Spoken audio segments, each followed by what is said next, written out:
নমস্কার। আজকে 5ই সেপ্টেম্বর শিক্ষক দিবস। আজকের দিনে প্রথমেই আমি আমার সকল শিক্ষক শিক্ষিকাদের জানাই আমার সশ্রদ্ধ প্রণাম। এরপরে আজকে শিক্ষক দিবস উপলক্ষে আমি একটি কবিতা পাঠ করছি। কবিতার নাম অবনী স্যার, কবি শুভ দাশগুপ্ত। ছাত্র পড়ানোয় অবনী স্যারের খ্যাতি ছিল খুব।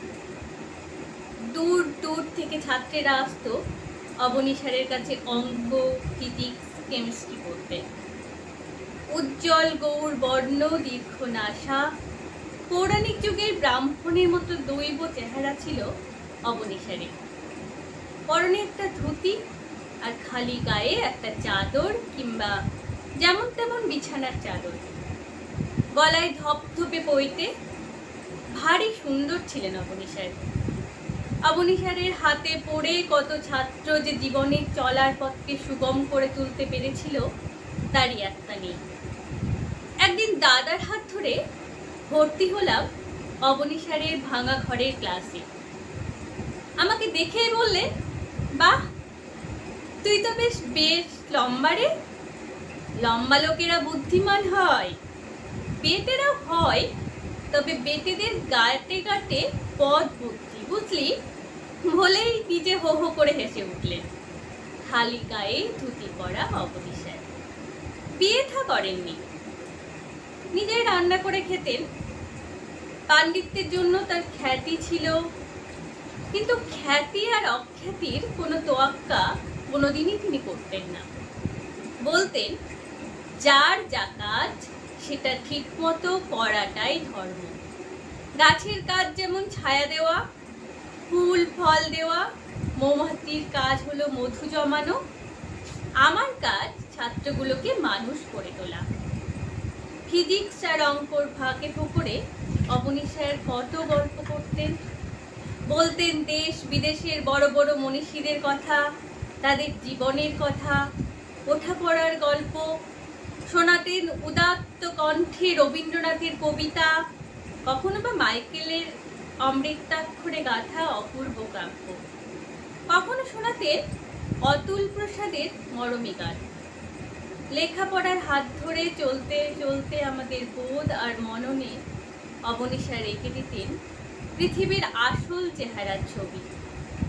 লোভ, পাশবিকতা, শোষণ, দারিদ্র্য সবকিছু নিয়ে এমন অনায়াসে বুঝিয়ে দিতেন যে কোনো ঘটনার কি কারণ সেগুলো ভেবে আমরা মনে মনে রোমাঞ্চিত হতাম, আলোড়িত হতাম। অবনী স্যার শোনাতেন রাশিয়া বিপ্লবের কথা, ক্ষুদিরাম মাস্টারদার কথা, তিতুমিরের গল্প। শোনাতেন তারাশঙ্করের গণদেবতা কিংবা শরৎচন্দ্রের পথের দাবির গল্প। কর্মন্যস্ত জীবনের ছোটখাটো অবকাশে যখনই ভেবেছি স্যার আমাদের জন্য কত কি করলেন আর আমরা কি করলাম, তখনই মনটা ভারী হয়ে ওঠে। প্রবাসে থাকি, বাংলার জন্য মন কাঁদে। বন্ধু আত্মীয় অনেকের কথাই ঘুরে ফিরে মনে আসে। অবনী স্যারের কথা খুব মনে পড়ে। পুজোর ছুটিতে বছর 5 আগে সেবার দেশে ফিরবার আয়োজন করলাম। ফেরার পথে এসি 2 টায়ারে আরামে বসে বসে বারবার মনে পড়েছে স্কুলের কথা, বন্ধুদের কথা। মানুষ চোখে দেখতে পাচ্ছি ভাঙাচোরা সেই অবিন্যস্ত ঘর, যেখানে বসে ক্যালকুলাস আর কেমিস্ট্রির ফাঁকে অবনী স্যার বলে যেতেন জীবনের কথা, ইতিহাসের কথা। বাড়ি ঢুকে এতদিন পরে এলে যা হয়, অনেকটা সময় চলে গেল এদিক ওদিক কুশল প্রশ্নে। তারপর পোশাক পাল্টে পাড়ার মোড়ে গিয়ে হাজির হলাম ফণিদার চায়ের দোকানে। ওখানে গিয়ে দাঁড়াতেই নানা জনের নানা প্রশ্ন। কিরে সন্তু না, কি খবর, কেমন আছিস? তারপর কেমন আছিস ওখানে? এইখানে যা অবস্থা, ভালো করেছিস বাংলার বাইরে চলে গেছিস, ওয়েস্ট বেঙ্গলে 13টা বেজে গেছে, বুঝলি?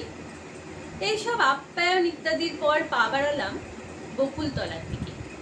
একটা বহু পুরনো শিব মন্দিরের ঠিক পিছনে তেঁতুল গাছের পাশে গঙ্গার ধার ঘেঁষেছিল অবনী স্যারের ভাঙাচোরা একতলা। হাঁটতে হাঁটতে পুরনো পাড়ার রূপ বদল দেখছিলাম। মোর ঘুরতে অবাক, এ কি তেঁতুল গাছটা নেই তো। মন্দিরের পেছনে পা চালিয়ে দাঁড়াতে গিয়ে বুকটা ফুফু করে উঠল। স্যারের বাড়িটা কোথাও নেই। সেখানে একটা 4 তলা ফ্ল্যাট বাড়ি, ব্যালকনিতে ঝুলছে শাড়ি, বেড কাভার, পাশে আর একটা ওরকমই বাড়ি। নদীর পাড় ঘেঁষে নতুন রাস্তা হয়েছে।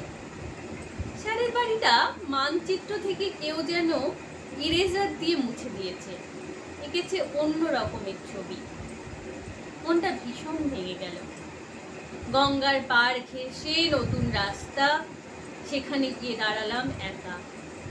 মনের ভেতরে নানা প্রশ্নের ঝড়। কোথায় গেলেন অবনী স্যার? কি হলো তার সেই ভাঙাচোরা জীর্ণ বাড়িটার, যা আমাদের কাছে মন্দির মসজিদের চেয়েও বড়? ছেলেবেলার বন্ধু অপূর্বর সঙ্গে দেখা হলো। আমাকে দেখে সে থমকে দাঁড়ালো। সন্তু না? কিরে, কি খবর? কতদিন পর দেখলাম তোকে, কেমন আছিস? চেহারাটা কিন্তু অনেক বদলে গেছে তোর। এ কথা সে কথার ফাঁকে অপূর্বর কাছে জানতে চাইলাম স্যারের কথা। ও পড়তো অবনী স্যারের কাছে। দীর্ঘশ্বাস ফেলে হাতের বাজার করা ব্যাগটা মাটিতে নামিয়ে অপূর্ব বলল, সে অনেক গল্প, লম্বা কাহিনী। তুই প্রায় বছর 20 বাইরে চলে গেছিস। এদেশের হাল হকিকত দুই দশকে যে কত বদলে গেছে, হয়তো তার কিছুই খোঁজ রাখিস না। বাইরের চেহারাটাই শুধু নয়, মনে মনেও পাল্টে গেছে এই মফস্বলের ছোট্ট শহরটা। শুধু এটাই নয়, পাল্টে গেছে, পাল্টে যাচ্ছে গোটা বাংলায়। বাড়ি ঘর, রাস্তাঘাট, পাড় খল, নতুন নতুন কত কি যে হচ্ছে। হয়তো এমনটাই হওয়ার কথা ছিল, আমরা বুঝিনি বা বুঝতে পারিনি। প্রমোটারদের থাবায় শুধু কলকাতায় নয়, এখন সারা বাংলাটায় আটকে পড়েছে। নেতা মন্ত্রীরা বলছেন প্রগতি। আমরা হাড়ে হাড়ে বুঝছি কেমন করে বাংলাটা বাঙালিদের হাতের বাইরে চলে যাচ্ছে। আমরা আর কোথাও নেই রে সন্তু, না বাণিজ্যে, না ব্যবসায়, না চাকরিতে, না উৎসবে, না আয়োজনে। যাদের টাকা আছে অঢেল, তারা কেমন অনায়াসে সাম্রাজ্য করছে আমাদের বুকের উপর দিয়ে। এখানে 2-4টে দিন থাক, ঠিক বুঝতে পারবি। স্যারের বাড়িটা তো জানিস দারুণ জায়গায় ছিল। এই গঙ্গার বাঁকের পাড়ে চারিদিকে খোলা এমন লোভনীয় জমি। লোভ তো হবেই। একসময় শুরু হলো স্যারের জমিটা কিনে নেওয়ার জন্য চাপাচাপি। স্যারকে তো জানিস, এক কথায় না বলে দিয়েছিলেন। বলেছিলেন, 4 পুরুষের ভিটে আমার, কোটি টাকাতেও হাতছাড়া করব না। আর টাকা নিয়ে কি করব আমি? একা মানুষ, সপাকাহার করি, পড়াশুনো ছাড়া আর কোনো টান নেই জীবনে। কি হবে বাড়ি বেচে? তাছাড়া যাবই বা কোথায়?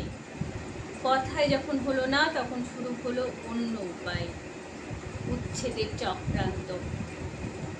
দিনের পর দিন কি দুঃসহ যন্ত্রণা যে স্যারের উপর চাপিয়ে দেওয়া হলো, আমরা নিরুপায়ের চোখে দেখেছি শুধু।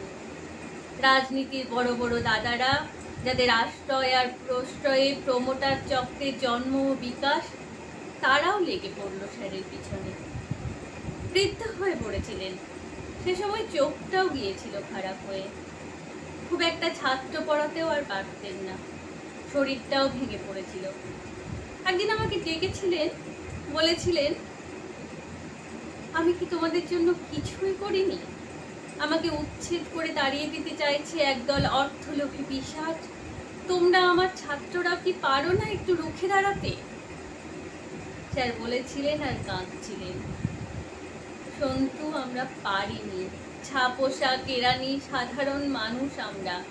এই বিরাট পাপ চক্রের বিরুদ্ধে কিছু প্রতিরোধ করা আমাদের সাহসে কুলোয়নি। তাছাড়া তোর কাছে স্বীকার করতে বাধা নেই, আমরাও আসলে যে যার নিজের জীবন যাপনের সমস্যা নিয়েই এত জেরবার হয়ে থেকেছি। চারপাশে ছাঁটাই, লে অফ, লকআউট, ভিআরএস, জিনিসপত্রের আকাশ ছোঁয়া দাম, অসুস্থতায়, বিপন্নতায় দিশেহারা, হেল্পলেস। আমরাও স্যারের ব্যাপারটাই ঢুকিনি, বলা ভালো ঢুকতে চাইনি। স্যারকে তো জানিস, জীবনে চাকরি করেননি অন্যের হুকুম শুনতে হবে বলে। কারো কাছে মাথা নত করার মানুষ তিনি ছিলেন না। সেবার অঘ্রাণ মাস, ঘন শীতের রাতে হঠাৎই হট্টগোলে ঘুম ভেঙে গেল। বারান্দায় এসে দেখি বকুলতলার আকাশ দগদগে লাল। লোকজন প্রচন্ড চেঁচামেচি আর আর্তনাদ করছে। আগুন জ্বলছে দাও দাও করে। ছুটে পথে নামলাম। সন্তু, সেই দৃশ্য তুই ভাবতে পারবি না। দাও দাও করে জ্বলছে স্যারের ভাঙাচোরা বাড়ি। পাড়ার লোকেরা চেষ্টা করেছিল, কিন্তু আগুন থেকে তারা শুধু অবনী স্যারকে বাইরে আনতে পেরেছিল। স্যারের প্রাণে শত শত বই ওই আগুনে পুড়ে ছাড়খাড় হয়ে গেল। দাঁড়িয়ে দাঁড়িয়ে বুক ফাটানো আর্তনাদে স্যার বলেছিলেন, ওরে বইগুলো বাঁচা। না সন্তু, আমরা বাঁচাতে পারিনি। রাগে ক্ষোভে দুঃখে আমার হাত পা অবশ হয়ে আসলো। বললাম, চুপ কর অপূর্ব, চুপ কর। হিরোশিমায় যেদিন বোমা পড়েছিল সেদিনটার গল্প স্যার আমাদের বলতেন। কেমন করে একটা বিশাল আগুনের গোলা প্রচন্ড বুক ভাঙা শব্দ নিয়ে লক্ষ লক্ষ প্রাণকে ধ্বংস করে মুহূর্তে উড়ে গিয়েছিল নীল আকাশে। স্যার বলতেন, আর দেখতাম সেই ক্ষোভে কষ্টে স্যারের চোখ ছলছল করে উঠত। ভাবতেও পারছি না নিজের চোখের সামনে এই এক হিরোশিমা তিনি কি করে দেখলেন, কি করে সহ্য করলেন। চোখ জলে ভরে এলো আমার। অপূর্ব বলল, সন্তু, স্যার এখনো বেঁচে আছে, মারা যাননি। যাবি স্যারের কাছে? আমি কেঁদে ফেললাম, না, পারবো না। আমরা কিরকম মানুষ অপূর্ব? স্যারের কাছে রসদ নিয়ে বড় হলাম, বড় চাকরি করলাম, বউ বাচ্চা নিয়ে সুখে রইলাম। স্যারকে কি ফিরিয়ে দিলাম? কি, চল সন্তু, দেশে যখন এসেছিস স্যারের সামনে গিয়ে একবার দাঁড়ায়। সন্ধ্যেবেলায় স্কুলে গেলাম। ছেলেবেলার সেই স্কুল এখন অনেক বড় হয়েছে। দারোয়ানের ঘরের পিছনে আর একটা টালির ঘর, যেখানে আগে থাকতো ঘুটে কয়লা, সেই অন্ধকার স্যাঁতসেঁতে ঘরে বিছানার উপরে একটা মানুষ শীর্ণ পোড়া কয়লার মতো ফ্যাকাশে বসে আছে, আমাদের অবনী স্যার। স্যার, পায়ে হাত রেখে প্রণাম করে কেঁদে পড়লাম। স্যারের কোনো প্রতিক্রিয়া হলো না, কিন্তু কোনো বোধ শক্তির ভাষা আর নেই। বুক আমার ভেঙে যাচ্ছে, সমস্ত চেতনা জুড়ে কান্না নামছে। নিজের উপর ধিক্কারে, গ্লানিতে, রাগে, বিরক্তিতে চুরমার হয়ে যাচ্ছে হৃদয়। স্কুলের দারোয়ান রাম সিং স্যারকে এনে রেখেছিল, জায়গা দিয়েছিল। আমায় চিনতে পেরে বলল, দাদা, দুঃখ করো না, যার যা কপাল। চুপ করে যাওয়ার আগে বলতেন, যার যা কাজ সেটা ঠিক করে করাটাই ধর্ম। আমার কাজ ছাত্র করে তোলা, সেটাই করি। আমি ধর্ম পালন করি। এই যে দাদা, তুমি এত দূর থেকে স্যারকে দেখতে এলে, এও তোমার ধর্ম। মন খারাপ করো না। স্যার বসে আছেন শূন্য দৃষ্টি। মনে হলো তিনি বলছেন, বুঝলি, নিজের কর্তব্য করে যাওয়াটাই জীবন। এই যেমন আমি তোদের এত কিছু বলি, এত সব শেখাই, তোরাও বড় হয়ে অন্যকে শেখাবি, অন্যকে বড় করে তুলবি। এই তো মানুষের কাজ। স্যার বলে যাচ্ছেন, কষাঘাতের মতো এক একটা বাক্য এসে পড়ছে আমার শরীরে। স্যারের গাওয়া গান মনে পড়ছে, আরো আরো প্রভু, আরো আরো, আরো